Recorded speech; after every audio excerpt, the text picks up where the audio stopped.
Hi friends, welcome back. ഇന്നത്തെ video എന്ന് പറഞ്ഞു കഴിഞ്ഞാൽ ചെക്കിൽ സ്റ്റുഡൻറ്റ് വിസയ്ക്ക് വരുന്ന ആളുകൾക്കുള്ള എംബസി ഇൻ്റർവ്യൂ എങ്ങനെയാണെന്നുള്ളൊരു വീഡിയോ ആണ്. അതായത് ഞാൻ എൻ്റെ എക്സ്പീരിയൻസും അതുപോലെ എൻ്റെ കുറച്ച് ഫ്രണ്ട്സ് ഇവിടെ വന്നവരും അവരെ എക്സ്പീരിയൻസ് ഒക്കെ കൂടിയിട്ട് മിക്സഡ് ആക്കിയിട്ടാണ് ഈ വീഡിയോ പറയുന്നത്. അപ്പോൾ നമുക്ക് നേരെ വീഡിയോയിലേക്ക് കിടക്കാം. അപ്പോൾ ഒരു സ്റ്റുഡൻറ്റിൻ്റെ കേസിൽ നമുക്ക് എംബസിയിൽ നിന്നൊരു മെയിൽ വന്നു, ഇന്ന ദിവസം എംബസിയിൽ ഒരു 7 or 8 ഡോക്യുമെൻറ്റ്സ് സബ്മിറ്റ് ചെയ്യണം, ഇന്ന ഡേറ്റിൽ ഇന്ന സമയത്ത് എന്നുള്ള രീതിയിൽ നമുക്കൊരു മെയിൽ വരും. ആ ദിവസം നമ്മൾ ഡൽഹി എംബസി, മറ്റ് രാജ്യങ്ങളെ പോലെ VFS എന്നല്ല, നമുക്ക് ചെക്കിൽ വരുന്നവർക്ക് ഡയറക്റ്റ് എംബസി ഇൻ്റർവ്യൂ ആണ്. അപ്പോൾ നമ്മൾ ഫസ്റ്റ് നേരെ എംബസിയിൽ പോകും. എംബസിയിൽ ചെന്ന് ആ സമയമാകുമ്പോൾ നമ്മുടെ ഡോക്യുമെൻറ്റ്സ് എല്ലാം വെച്ചിട്ട് അവിടുത്തെ ഫ്രണ്ടിലെ സെക്യൂരിറ്റി കൊടുക്കും. സെക്യൂരിറ്റി കൊടുക്കുമ്പോൾ അയാൾ അത് നോക്കി അതിൻ്റെ ക്രമത്തിൽ ആൾ റെഡിയാക്കി വെക്കും. റെഡിയാക്കി വെച്ച് നമ്മളെ സമയമാകുമ്പോൾ നമ്മൾ അതിനെ എംബസിൻ്റെ അകത്തേക്ക് വിളിക്കും. എംബസിൻ്റെ അകത്തേക്ക് വിളിക്കുന്ന സമയത്ത് ചെറിയൊരു എംബസിയാണിത്. നമുക്ക് നെറ്റിലൊക്കെ നോക്കിക്കഴിഞ്ഞാൽ അറിയും ചെക്കിൻ്റെ എംബസി എങ്ങനെയാണെന്ന് ഇന്ത്യയിലുള്ളത്. അപ്പോൾ ഈ എംബസിൻ്റെ അകത്ത് 2 ആളുകളാണ് നമുക്ക് ഫസ്റ്റ് ഇൻ്റർവ്യൂ. ഞാൻ ഫസ്റ്റ് ഇൻ്റർവ്യൂ മെയിനായിട്ട് ഇതിൽ 2 ഇൻ്റർവ്യൂ ഉണ്ട്. ഇതിൽ ഫസ്റ്റ് ഇൻ്റർവ്യൂ എങ്ങനെയാണെന്നുള്ള രീതിയാണ് ഞാൻ പറയുന്നതായി. അതിന് ശേഷം സെക്കൻഡ് ഇൻ്റർവ്യൂവിൽ എന്തൊക്കെയാണ് കാര്യങ്ങൾ ചോദിക്കുക എന്നുള്ളത് ഇതിന് കണ്ടിന്യൂസ് ആയിട്ട് ഞാൻ പറയാം. ഫസ്റ്റ് ഇൻ്റർവ്യൂവിൽ നമ്മൾ ഫസ്റ്റ് ചെല്ലുമ്പോൾ നമ്മൾ ഈ എല്ലാ ഡോക്യുമെൻറ്റ്സും സെക്യൂരിറ്റിക്ക് കൊടുത്ത് അയാളെ അകത്തേക്ക് വിളിക്കും. അകത്തേക്ക് വിളിക്കുമ്പോൾ നമ്മൾ 2 കൗണ്ടറിൽ ഏതാണ് 1, 2 നമ്മൾ എഴുതി സെക്യൂരിറ്റി പറയും 1-ലാണെന്ന്. അപ്പോൾ നമ്മൾ കൗണ്ടർ 1-ൽ പോവാം. കൗണ്ടറിൽ 1-ൽ പോയിട്ട് ഇത് ഫസ്റ്റ് ഇൻ്റർവ്യൂ ആണ്. കൗണ്ടറിൽ 1-ൽ പോകുമ്പോൾ നമ്മൾ ഇന്ത്യൻസ് തന്നെ ആയിരിക്കും മിക്കവാറും അവിടെ ഉണ്ടാവും, അവിടുത്തെ സ്റ്റാഫ്. അപ്പോൾ നമ്മുടെ ഡോക്യുമെൻറ്റ്സ് വെരിഫിക്കേഷൻ ചെയ്യാണ് അവർ. നമ്മൾ ഡോക്യുമെൻറ്റ്സ് എല്ലാം അവർ വാങ്ങി സിസ്റ്റത്തിലെല്ലാം നോക്കി ഒക്കെ സെറ്റ് ആയതിനു ശേഷം ചിലവർക്ക് അവർ ക്വസ്റ്റ്യൻസ് എന്തെങ്കിലും ചോദിക്കും. എൻ്റെ കേസിൽ എൻ്റെ അടുത്ത് ഒന്നും ചോദിച്ചില്ല. ബിക്കോസ് എൻ്റെ കേസിലും ഞാൻ എക്കണോമിക്സ് മാനേജ്മെൻ്റ് ആണ് ഇവിടെ എടുത്തിട്ടുള്ളത്. അപ്പോൾ ഞാൻ എടുക്കാൻ പോകുന്ന മാസ്റ്റേഴ്സും എക്കണോമിക്സിലും ആവുകൊണ്ട് തന്നെ എൻ്റെ അടുത്ത് ചോദ്യങ്ങളൊന്നും ചോദിച്ചില്ലേ. ഓൾറെഡി എൻ്റെ പാസ്പോർട്ടിൽ ഒരു സൗദി അറേബ്യയുടെ ഒരു വിസ അടക്കുന്നുണ്ടായിരുന്നു.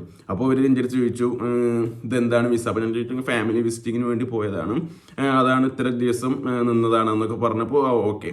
അതിനുശേഷം അവർ എൻ്റെ അടുത്ത് ബയോമെട്രിക്സ് എടുത്തു. പിന്നെ എംബസിയിൽ നമ്മളൊരു പേയ്മെൻറ്റ് അടക്കണം. ഏകദേശം 10,000 അകത്താണ് വന്ന എമൗണ്ട്. ആ എമൗണ്ട് നമ്മൾ ക്യാഷായി കൊണ്ടുപോകണമെങ്കിൽ അത്രയും നല്ലത്. മറ്റേത് ഓൺലൈൻ പേയ്മെൻ്റ് ആണെങ്കിൽ നമ്മൾ അക്കൗണ്ട് നമ്പറും കാര്യങ്ങളൊക്കെ കൊടുക്കണം. അപ്പോൾ കൂടുതൽ ക്വസ്റ്റ്യൻസും കാര്യങ്ങളും വരും. നമ്മൾ ക്യാഷായി കൊടുത്തു കഴിഞ്ഞാൽ കറക്റ്റായ എമൗണ്ട് കൊടുത്തു കഴിഞ്ഞാൽ പിന്നെ അതിൽ വേറെ ക്വസ്റ്റ്യൻസോ കാര്യങ്ങളൊന്നുമില്ല.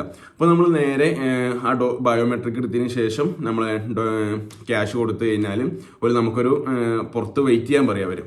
പുറത്ത് നമ്മൾ ആ എംബസീൻ്റെ അകത്ത് തന്നെ ഒരു 3-4 പേർക്ക് ഇരിക്കാനുള്ള ഒരു സീറ്റ് ഉണ്ടാവും. അവിടെ പോയി ഇരുന്ന് കഴിഞ്ഞാൽ അവർ അടുത്ത ആളെ വിളിക്കും. അങ്ങനെ ഒരു 10-15 മിനിറ്റ് നമ്മൾ അവിടെ ഇരുന്ന് കഴിഞ്ഞാൽ വീണ്ടും നമ്മളെ വിളിക്കും. വീണ്ടും നമ്മളെ വിളിച്ച് കഴിഞ്ഞാൽ നമ്മൾ പാസ്പോർട്ടിൽ ഒരു റെസിപ്റ്റ് ആക്കി അവർ തരും. ഇതാണ് ഫസ്റ്റ് ഇൻ്റർവ്യൂ. ഫസ്റ്റ് ഇൻ്റർവ്യൂ വളരെ സിമ്പിളാണ്. നമ്മളെ വെരിഫിക്കേഷനും ബയോമെട്രിക്സ് ഇത്ര മാത്രമേ ഉള്ളൂ. പക്ഷേ ഫസ്റ്റ് ഇൻ്റർവ്യൂവിലും കുറച്ച് ആൾക്കാരടുത്ത് ക്വസ്റ്റ്യൻ ചോദിച്ച ആൾക്കാരൊക്കെ ഉണ്ട്. അവരടുത്ത് ചോദിക്കുന്നത് നമ്മളെ കോഴ്സ് ഏതാണ്, നമ്മൾ എന്തിനാണ് ചെക്കിൽ പോണേ, പിന്നെ എന്താണ് നിങ്ങളുടെ ഉദ്ദേശം, അവിടെ ആരെങ്കിലും ഉണ്ടോ, അങ്ങനെ ബേസിക് ആയിട്ടുള്ള ക്വസ്റ്റ്യൻസ് മാത്രമാണ് ഫസ്റ്റ് ഇൻ്റർവ്യൂവിനെ അവർ ചോദിക്കാം. അത് നമ്മൾ ജസ്റ്റ് ഒന്ന് പ്രിപ്പയർ ആയിട്ട് നമ്മൾ കോഴ്സിനെ കുറിച്ചിട്ടും നമ്മുടെ സ്ഥലത്തെക്കുറിച്ചും കൺട്രീനെ കുറിച്ചിട്ടൊക്കെ ഒരു ബേസിക് ഐഡിയ ഉണ്ടെങ്കിൽ നമുക്ക് വേറെ കയ്യിൽ ക്വസ്റ്റ്യൻസ് കാര്യങ്ങളൊന്നും ചോദിക്കില്ല. അത് നമുക്കെല്ലാം ഡിഫെൻഡ് ചെയ്യാൻ പറ്റുന്ന രീതിയിലുള്ള ക്വസ്റ്റ്യൻസ് ഉള്ളൂ. ഓക്കെ, അതെല്ലാം കഴിഞ്ഞാൽ നമ്മൾ ട്രാക്ക് ID അവർ നമുക്ക് പാസ്പോർട്ടിൽ അടിച്ചു തരും. അതിന് ശേഷം നമ്മൾ നേരെ പാസ്പോർട്ടിൽ അവർ സീൽ വെച്ച് തരും. അത് നമ്മൾ എന്തായാലും ശ്രദ്ധിക്കണം, സീൽ ഉണ്ടോയെന്ന്. ആ സീൽ വെച്ചിട്ട് നമ്മൾ നേരെ തിരിച്ച് നാട്ടിൽ പോകും.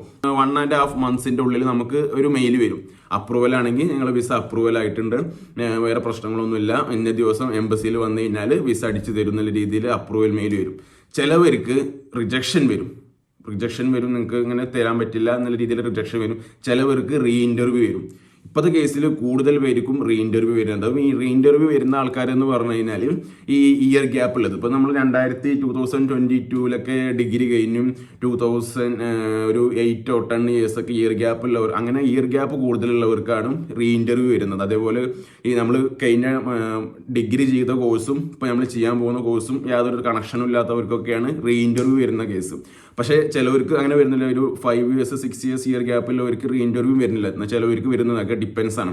അപ്പോൾ റീ ഇൻ്റർവ്യൂവിന് വരുമ്പോൾ നമുക്ക് വീണ്ടും മെയിൽ ഇന്ന ദിവസം ഇന്ന ഡോക്യുമെൻറ്റ്സ് ഒക്കെ ആയിട്ട് എംബസിയിൽ വരണം, നല്ല വെൽപ്പായിട്ട് വന്നോളുകൊണ്ട് ക്വസ്റ്റ്യൻസും കാര്യങ്ങളൊക്കെ ഉണ്ടാവും എന്നുള്ള രീതിയിൽ നമുക്കൊരു മെയിൽ വരും. അപ്പോൾ നമ്മൾ ആ ദിവസം വീണ്ടും അവിടെ ചെല്ലണം. എംബസി ചെന്നിട്ട് നമ്മൾ സെയിം സ്ഥലത്ത് തന്നെ എംബസീൻ്റെ നമ്മൾ ഫസ്റ്റ് ബയോമെട്രിക് എടുക്കാൻ പോയ സെയിം സ്ഥലത്ത് ചെന്നിട്ട് സെക്യൂരിറ്റിൻ്റെ അടുത്ത് കാര്യങ്ങൾ പറഞ്ഞു കഴിഞ്ഞാൽ എനിക്ക് ആ ഇൻ്റർവ്യൂ ഉണ്ടായിരുന്നില്ല. പക്ഷേ ഞാൻ ഈ പറയുന്നത് എനിക്ക് കുറച്ച് ഫ്രണ്ട്സും അങ്ങനെ വന്നവരുണ്ട് ഇവിടെ.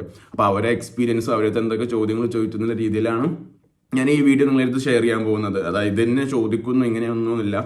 അപ്പോൾ നമ്മൾ നേരെ അവിടെ എംബസീൻ്റെ ഫ്രണ്ടിലെത്തി സെക്യൂരിറ്റി കാര്യങ്ങൾ പറഞ്ഞു കഴിഞ്ഞാൽ സെക്യൂരിറ്റി ഓക്കെ വെയിറ്റ് ചെയ്യാൻ പറയും. അതിന് ശേഷം നമ്മളെടുത്ത് നമ്മളെ ടൈം ആകുമ്പോൾ ആൾ വിളിക്കും. വിളിച്ച് നമ്മൾ നേരെ കയറുമ്പോൾ തന്നെ റൈറ്റിലൊരു ഡോർ ഉണ്ടാവും. ആ ഡോറ് തുറന്ന് അതിൻ്റെ അകത്ത് ഇരിക്കാം.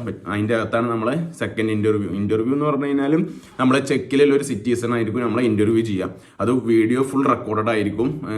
2 പേർക്ക് ഇരിക്കാനുള്ള സ്പേസ് ഉള്ളൂ. ഒന്ന് അവർക്കും ഒന്ന് നമുക്ക് ഇരിക്കാനുള്ള സ്പേസ്, ചെറിയൊരു സ്പേസിനകത്താണ് അവരിക്കുന്നത്. പക്ഷെ അവർ കയറുമ്പോൾ തന്നെ പോസിറ്റീവായിട്ട് ഗുഡ് മോർണിംഗ് ആണെങ്കിൽ ഗുഡ് മോർണിംഗ് നല്ല രീതിയിൽ വിഷൊക്കെ ചെയ്ത് സ്മൈലൊക്കെ ചെയ്ത് നമ്മൾ ഓൾറെഡി നമുക്ക് നല്ല ടെൻഷൻ ഉണ്ടാവും. പക്ഷെ അവർ നല്ല രീതിയിൽ ഒരു പോസിറ്റീവ് ഇതാക്കി നമ്മളെടുത്ത കാര്യങ്ങളൊക്കെ ഇങ്ങനെ സംസാരിക്കും. ആദ്യം നമ്മളൊന്ന് കൂളാക്കിയതിന് ശേഷം നമ്മൾ പറയുന്ന കാര്യങ്ങൾ മൊത്തം അവർ ടൈപ്പ് ചെയ്ത് റെക്കോർഡ് ചെയ്യും. ഇപ്പോഴത്തെ ഒരു കറണ്ട് സിറ്റുവേഷനിൽ അവർ നമുക്കൊരു പേപ്പറും പേനയും തരും. ഞാൻ നമ്മളെ സമയത്തൊന്നും അങ്ങനെ ഉണ്ടായിരുന്നില്ല, കുറച്ച് ചിലവർക്കുള്ള കൊടുത്തിരുന്നു. പക്ഷെ ഇപ്പോൾ വരുന്ന എല്ലാവർക്കും ഒരു സെക്കൻഡ് ഇൻ്റർവ്യൂവിൽ പേനയും പേപ്പറും കൊടുക്കും. എന്നിട്ട് അവർ ക്വസ്റ്റ്യൻസ് ചോദിക്കും. ഓരോ ഫസ്റ്റ് ക്വസ്റ്റ്യൻ തന്നെ എന്തുകൊണ്ടാണ് ചെക്ക് ചൂസ് ചെയ്തത്, നിങ്ങൾ ചെക്കിന്ന് കോഴ്സ് കഴിഞ്ഞ് കഴിഞ്ഞാൽ തിരിച്ച് ഇന്ത്യയിലേക്ക് പോകുമോ, തിരിച്ച് ഇന്ത്യയിലേക്ക് അതോ അവിടെ തന്നെ പാർട്ട് ടൈം ഒക്കെ ചെയ്ത് വർക്കൊക്കെ ചെയ്ത് അവിടെ നിൽക്കുമോ, അങ്ങനത്തെ ക്വസ്റ്റ്യൻസ് ചോദിക്കും. അതുപോലെ പിന്നെ ചോദിക്കാൻ പോകുന്നതും നിങ്ങളെ പ്രീവിയസ് കോഴ്സും ഈ കോഴ്സും തമ്മിലുള്ള കണക്ഷൻസ് എന്താണ്, ആ രീതിയിൽ നമ്മുടെ അടുത്തുള്ള ക്വസ്റ്റ്യൻ ചോദിക്കും. അപ്പോൾ അതൊക്കെ ആ രീതിയിൽ നമ്മൾ പ്രോപ്പറായിട്ട് അതിനെക്കുറിച്ചൊക്കെ സ്റ്റഡി നടത്തിയതിന് ശേഷം മാത്രമേ ഉള്ളൂ സെക്കൻഡ് ഇൻ്റർവ്യൂവിന് പോകാൻ പറ്റുക. അത് നമ്മൾ കറക്റ്റായിട്ട് ഒരു ക്വസ്റ്റ്യൻ ചോദിക്കും, നമ്മൾ ആ പേപ്പറിൽ എഴുതി കൊടുക്കാം. അപ്പോൾ അത് അവർ നോക്കിയിട്ട് ടൈപ്പ് ചെയ്യും. ഫുൾ റെക്കോർഡഡ് ആയിരിക്കും. അത് ചെക്ക് മിനിസ്ട്രിക്ക് വരുന്ന റെക്കോർഡഡ് ആയിരിക്കും. അവരായിരിക്കും പിന്നീട് നമ്മൾ ചോദിക്കുക. ഓൾറെഡി ഈ ഇരിക്കുന്ന ഇൻ്റർവ്യൂ ചെയ്യുന്ന ആൾക്കാർക്ക് ഇതിനെക്കുറിച്ച് വലിയ ഐഡിയയും കാര്യങ്ങളൊന്നും ഇല്ല. ചെറിയ ബേസിക് ആയുള്ള ഐഡിയാസ് മാത്രമേ ഉണ്ടാവുക. ക്വസ്റ്റ്യൻസ് ഒക്കെ യൂണിവേഴ്സിറ്റിയും ഇവിടുത്തെ ഡോക്ടറേറ്റ് ഒക്കെ ചെയ്യുന്ന ആൾക്കാരാണ് ക്വസ്റ്റ്യൻസും കാര്യങ്ങളൊക്കെ ഇവർക്ക് കൊടുക്കുക. അപ്പോൾ ഇവർ ഫുൾ റെക്കോർഡ് ആക്കിയിട്ട് ഇവരാണ് അത് ചെക്ക് ചെയ്യുക. അല്ലാണ്ട് ഈ ഇൻ്റർവ്യൂവിൽ ഇരിക്കുന്ന ആൾക്കും ഇതിൽ ചോദ്യങ്ങൾ ചോദിക്കാന്നുള്ള ഡ്യൂട്ടി മാത്രമേ ഉള്ളൂ. പിന്നീട് പോലും ചോദിക്കാൻ പോകുന്ന കാര്യങ്ങൾ എന്ന് വെച്ചാൽ നിങ്ങളവിടെ റിലേറ്റീവ്സ് ഉണ്ടെങ്കിൽ നമുക്ക് പാർട്ട് ടൈം ഒക്കെ കിട്ടാൻ സുഖമായിരിക്കും. അങ്ങനെയൊക്കെ ചോദിക്കുമ്പോൾ നമ്മൾ എല്ലാ രീതിയിലും നമ്മളവിടെ പോകുന്നത് പഠിക്കാനാണ്. അപ്പോൾ നമ്മൾ പഠിത്തമാണ് നമ്മൾ പ്രധാനം, ബാക്കിയുള്ളതൊന്നും വേറെ നമ്മളൊന്നും ഫോക്കസ് ചെയ്യാനുള്ള സ്റ്റഡീസാണ് നമ്മൾ പ്രധാനം എന്നുള്ള രീതിയിൽ നമ്മൾ കോൺഫിഡൻസ് ആയിട്ട് സംസാരിക്കും. നമ്മൾ സ്റ്റഡീസിൽ മെയിൻ്റെയിനാണ് പോകുന്നത്. അപ്പോൾ ആ രീതിയിൽ മാത്രമല്ല നമ്മൾ സംസാരിക്കാൻ പറ്റും. വേറൊരു രീതിയിലുള്ള പാർട്ട് ടൈം കിട്ടിയ കഴിഞ്ഞാൽ ഞാൻ പോകുന്ന രീതിയിലൊന്നും അവിടെ സംസാരിക്കേണ്ട ആവശ്യമില്ല. പിന്നെ അവർ എന്ത് ചോദ്യമാണ് ചോദിക്കുന്നത് അതിനൊരു പ്രോപ്പർ ക്ലിയർ കട്ടായിട്ടുള്ളൊരു ആൻസർ പറഞ്ഞു കഴിഞ്ഞാൽ പിന്നീട് അതിന് അവർ ക്വസ്റ്റ്യൻസോ കാര്യങ്ങളൊന്നും ചോദിക്കില്ല. പിന്നെ മറ്റൊരു പ്രധാനപ്പെട്ട കാര്യം എന്ന് വെച്ച് കഴിഞ്ഞാൽ നമ്മൾ ഇവിടെ ചോദിച്ചൊരു കോമഡി ആയിട്ടുള്ളൊരു ചോദ്യം എന്ന് വെച്ച് കഴിഞ്ഞാൽ നമ്മൾ ചെക്കിൽ വന്ന് ലാൻഡ് ചെയ്തു. ആ ലാൻഡ് ചെയ്തതിന് ശേഷം നിങ്ങൾ എങ്ങനെ നിങ്ങളെ യൂണിവേഴ്സിറ്റിയിലെത്തും. അപ്പോൾ അപ്പോൾ നമ്മളത് എന്തായാലും ശ്രദ്ധിക്കണം. അതായത് നമ്മൾ പ്രാഗ് എയർപോർട്ടിൽ ഇറങ്ങിയതിന് ശേഷം നിങ്ങളെ യൂണിവേഴ്സിറ്റിയിൽ എങ്ങനെ എത്തും, എന്താണ് കാര്യങ്ങൾ, എങ്ങനെ അത് നോക്കിയിട്ടുണ്ടോ, എത്ര എക്സ്പെൻസ് വരും, എത്ര മണിക്കൂർ ട്രാവൽ ഉണ്ട്, ആ രീതിയിലുള്ള ക്വസ്റ്റ്യൻസ് ഒക്കെ അവർ ചോദിക്കും. അതുപോലെ നമ്മളെ കോഴ്സിനെ കുറിച്ചിട്ട് ഇനിയിപ്പോൾ നമ്മൾ പഠിക്കാൻ പോകുന്ന സബ്ജക്റ്റ് ഏതൊക്കെയെന്നൊക്കെ എഴുതിപ്പിക്കും. അപ്പോൾ നമ്മൾ സബ്ജക്റ്റിനെ കുറിച്ചിട്ടൊക്കെ ഒരു ധാരണ വേണം. അതേപോലെ നമ്മളെ അക്കോമഡേഷൻ എവിടെയാണ്, ആ സ്ഥലത്തെക്കുറിച്ച് നമുക്കൊരു ധാരണ വേണം. പിന്നെ ഈ ചെക്കിൻ്റെ ബോർഡറുകൾ ഏതൊക്കെയാണ് അതിനെക്കുറിച്ചിട്ടുള്ള ഒരു ധാരണ നമുക്ക് വേണം. അങ്ങനെ ബേസിക് ആയിട്ടുള്ള കാര്യങ്ങൾ മാത്രമേ നമ്മൾ എന്തായാലും ഒരു യൂണിവേഴ്സിറ്റി ഒരു രാജ്യം നോക്കുമ്പോൾ ആ രാജ്യത്തിൻ്റെ A to Z കാര്യങ്ങൾ നമ്മൾ എന്തായാലും നോക്കിയതിന് ശേഷം മാത്രമേ ഉള്ളൂ ആ രാജ്യത്തേക്ക് ബാക്കി പ്രൊസീജിയർ കാര്യങ്ങൾ ചെയ്യുക. അപ്പോൾ അതുകൊണ്ടും അതിന് കൂടുതൽ കാര്യങ്ങളൊന്നും നമുക്ക് പറയേണ്ട ആവശ്യമില്ല. അപ്പോൾ എന്തായാലും A to Z കാര്യങ്ങൾ ചെക്കിനെ കുറിച്ചിട്ടും നമ്മുടെ യൂണിവേഴ്സിറ്റിനെ കുറിച്ചിട്ടും എന്തൊക്കെ കാര്യങ്ങളുണ്ടോ ആ രീതിയിലുള്ള എല്ലാം നമ്മൾ പഠിച്ചുകൊണ്ട് പോകണം. പിന്നെ നിങ്ങൾക്ക് വേറൊരു അഡ്വാൻറ്റേജ് എന്ന് പറഞ്ഞു കഴിഞ്ഞാൽ നിങ്ങൾക്ക് ആർക്കെങ്കിലും ഇങ്ങനെ ചെക്കിന് ഇൻ്റർവ്യൂവിനെ കുറിച്ചിട്ടുള്ള ക്ലാസ്സോ കാര്യങ്ങളോ വേണമെന്നുണ്ടെങ്കിൽ നമ്മൾ അറേഞ്ച് ചെയ്ത് കൊടുക്കുന്നുണ്ട്. ഇവിടുത്തെ Instagram ID മെസ്സേജ് അയച്ചു കഴിഞ്ഞാൽ ബാക്കി ഡീറ്റെയിൽസ് അതിനെക്കുറിച്ചൊന്നും പറഞ്ഞുതരും. ആ ക്ലാസ് അറ്റൻഡ് ചെയ്ത് കഴിഞ്ഞാൽ നിങ്ങൾ എന്തായാലും കോൺഫിഡൻസ് ആവുന്നുള്ള കാര്യത്തിൽ എനിക്ക് 100% ഉറപ്പാണ്. 2-3 പേര് ആ ക്ലാസ് അറ്റൻഡ് ചെയ്തതിന് ശേഷം സെക്കൻഡ് ഇൻ്റർവ്യൂ പോയി അറ്റൻഡ് ചെയ്ത് നല്ല രീതിയിൽ കോൺഫിഡൻസ് ആയി വിസ കിട്ടിയവരുണ്ട്. അപ്പം ഇൻ്റർവ്യൂവിന് പോകുമ്പോൾ നമ്മൾ കോൺഫിഡൻസ് ആയിട്ട് നല്ല രീതിയിൽ നമ്മൾ സ്റ്റഡീസാണ് നമ്മൾ ഫോക്കസ് ചെയ്യുന്ന രീതിയിൽ മാത്രം ആൻസർ പറയുക. പോസിറ്റീവായിട്ട് നമ്മൾ മാത്രം ആൻസർ പറയുക. നമുക്ക് അറിയാത്ത കാര്യങ്ങൾ അറിയില്ല എന്ന് തന്നെ ക്ലിയർ കട്ടായിട്ട് പറയുക. അല്ലാത്ത നമുക്ക് തെറ്റാണെങ്കിൽ അത് പറയാം, ഇതൊക്കെ റെക്കോർഡാണ്. അപ്പോൾ നമുക്ക് അറിയില്ലാത്ത കാര്യങ്ങൾ അറിയില്ല എന്ന് തന്നെ ക്ലിയർ ആയിട്ട് പറയാം.